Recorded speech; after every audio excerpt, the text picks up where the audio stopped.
What's up guys, Clay Westfall here, professional fishing guide, and today I'm going to show you a tour of my TR-186 Triton bass boat. So just real quick, I've laid out a few different things to try to make it easy and just, kind of quick, but just show you the basics. I've got a few different boxes in the back of my boat that I keep. Not an absurd amount of tackle. I've been doing it long enough that I kind of know what I'm going to bring out on my trips. Sometimes I'll leave a little open storage here for my clients, but I do have a few different things that I wouldn't commonly use, like oversized worms,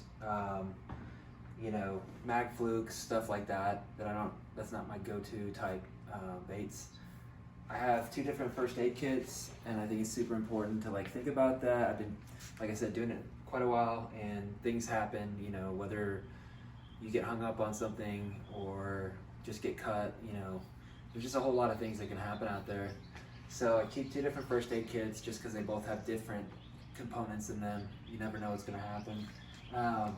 I've got rope, of course, two changes of clothes just in case. I fell in several times, whether you're stepping around someone, like it could be the middle of winter and you're just soaking wet and you're freezing. So have that.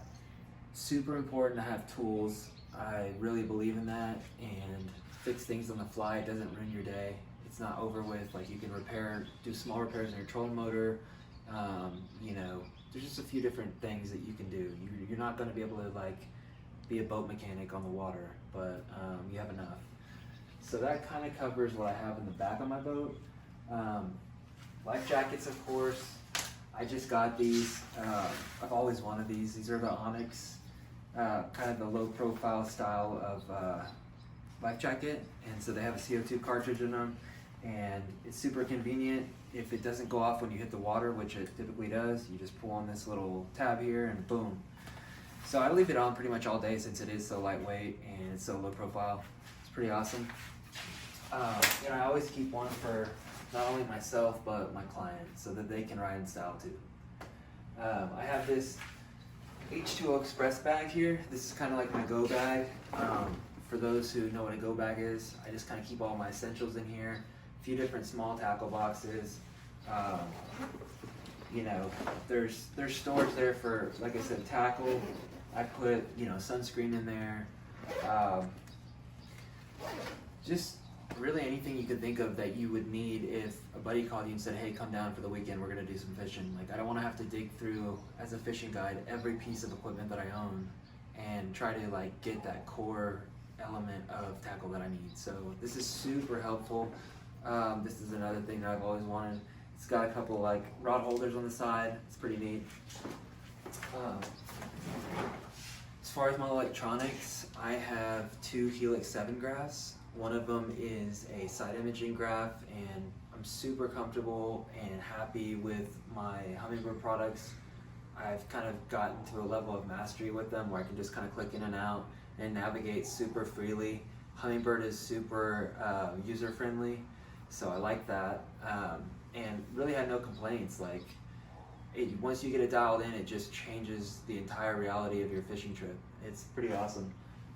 So just moving on over here, I have a couple marker buoys, paper map. I think it's kind of neat to have a paper map. Most people don't have one anymore just because it's all on your GPS, but it's a good supplement, and sometimes the GPS isn't, there may be some variation between the paper map and the GPS, so that's why I have it.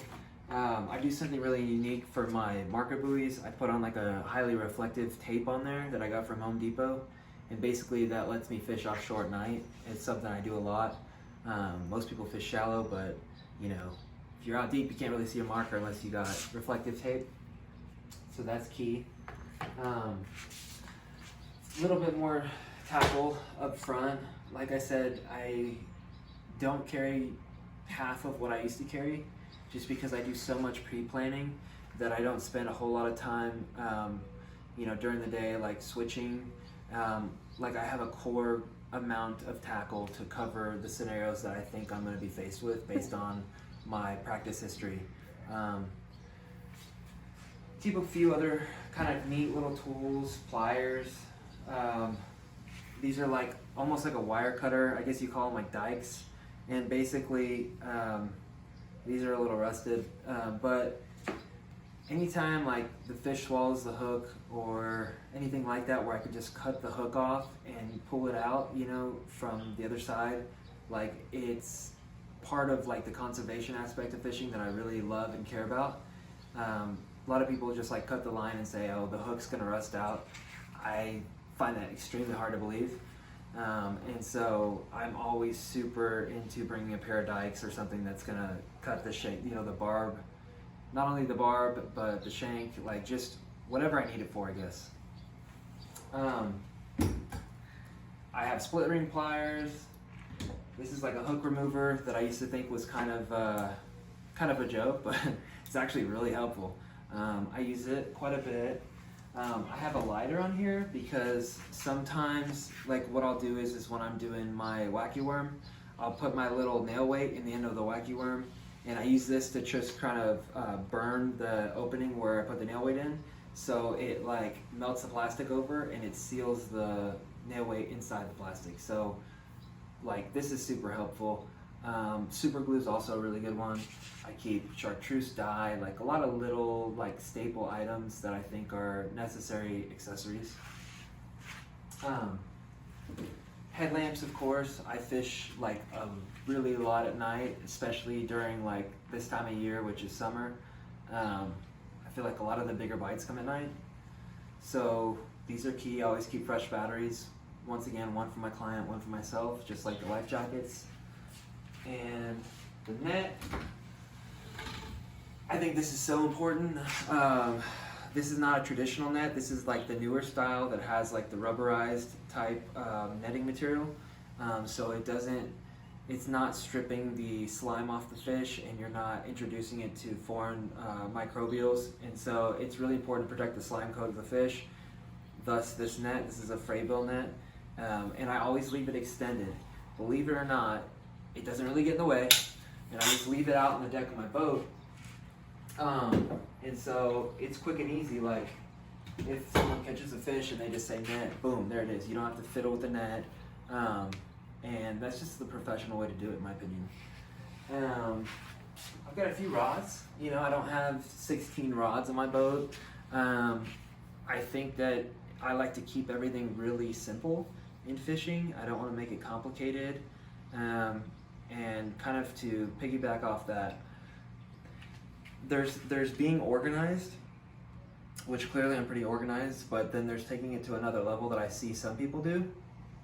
And that behavior, it really is it can be damaging to your fishing, because if you're spending more time organizing your tackle than you are fishing, there's a problem.